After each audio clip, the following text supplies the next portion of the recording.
तो आज हम एक बहुत ही तीखे लेख के दावों को समझने की कोशिश करेंगे, जिसका शीर्षक है सत्ता का धोखा और प्रोपेगेंडा की कीमत। ये एक तरह की पड़ताल है कि कैसे शब्दों को सत्ता के खेल में एक खतरनाक हथियार की तरह इस्तेमाल किया जाता है। चलिए इसमें गहराई से उतरते हैं। ये पूरा विश्लेषण असल में एक ही सवाल के आसपास घूमता है, और वो सवाल है कि जब शब्द ही हथियार बन जाएं, तो असली शिकार कौन होता है। यही वो सवाल है जो इस पूरे लेख की बुनियाद है।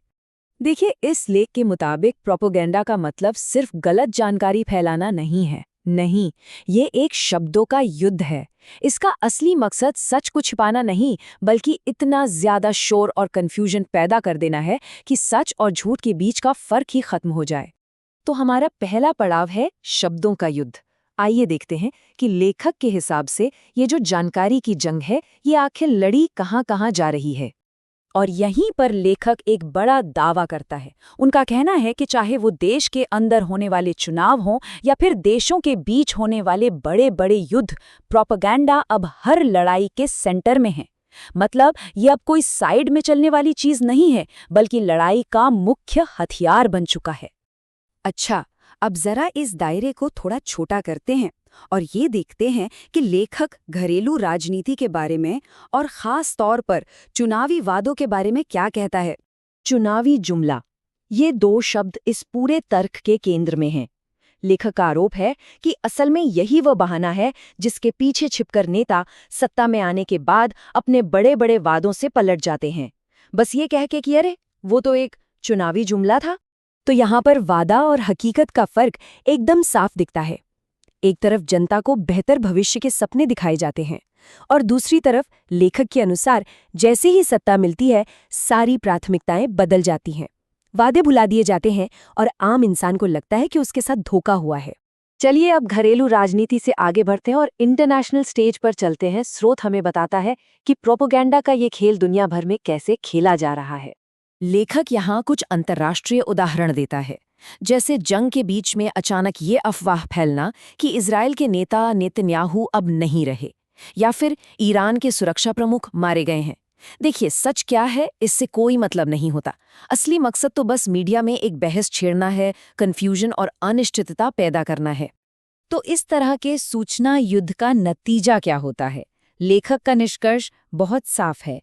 यहाँ सही गलत या नैतिकता के लिए कोई जगह नहीं होती, और सत्ता के इस खेल की कीमत हमेशा कमजोर को ही चुकानी पड़ती है, चाहे वो कोई छोटा देश हो या फिर आम लोग।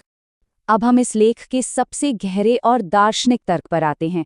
एक ऐसा तर्क जो सत्ता और उसकी जवाबदेही के रिश्ते पर ही एक बड़ा सवाल खड़ा करता है। समृद्ध को नहीं दोष गुस्साई। इसका मतलब है कि जो शक्तिशाली है उससे कोई गलती हो ही नहीं सकती। ये एक बहुत पुरानी कहावत है, लेकिन लेखक का मानना है कि आज की राजनीति इसी एक लाइन के इर्द गिर्द घूमती है। आइए देखते हैं कैसे। लेखक के मुताबिक ये एक ऐसा दुष्चक्र है, एक ऐसा विशिष्ट साइकिल है जो खुद को और मजबूत करता जाता है।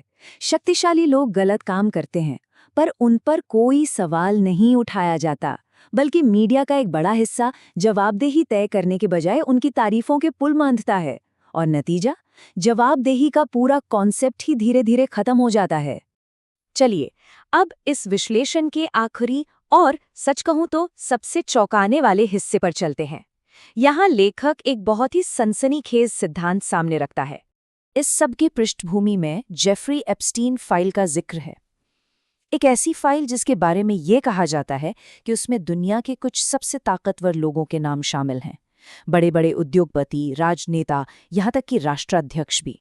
तो सवाल ये उठता है कि अगर इतने बड़े बड़े लोगों के नाम किसी स्कैंडल में सामने आने वाले हों, तो उससे पूरी दुनिया का ध्यान कैसे भटकाया जा सकता है? ये कैसे मुमकिन है? और यहीं पर लेखक अपना अंतिम और सबसे विस्फोटक दावा करता है। उसका सिद्धांत ये है कि एक बड़ा अंतर्राष्ट्रीय युद्ध जानबूझकर बिना किसी जरूरत के शुरू किया गया, और मकसद सिर्फ एक था, पूरी दुनिया का ध्यान भटकाना, ताकि आम जनता युद्ध की तबाही और उसके नतीजों में उलझ जाए और उस फाइल को भूल जाए जिसमें दुनिया के सबसे शक्तिशाली लोगों के राज दफन थे। एक बार फिर ये स्रोत का अपना निष्कर्ष है। तो आखिर में ये पूरा विश्लेषण हमें एक बहुत ही मुश्किल सवाल के साथ छोड़ जाता है। जब प्रोपेगेंडा और दिखावे का खेल इतना बड़ा और इतना गहरा हो, तो हम सच और दिखावे में फ़र्क कैसे करें? जो कुछ हमें दिखाया जा रहा है, उस पर कितना यकीन करें? और शायद यही आज के दौर का सबसे बड़ा सवाल है।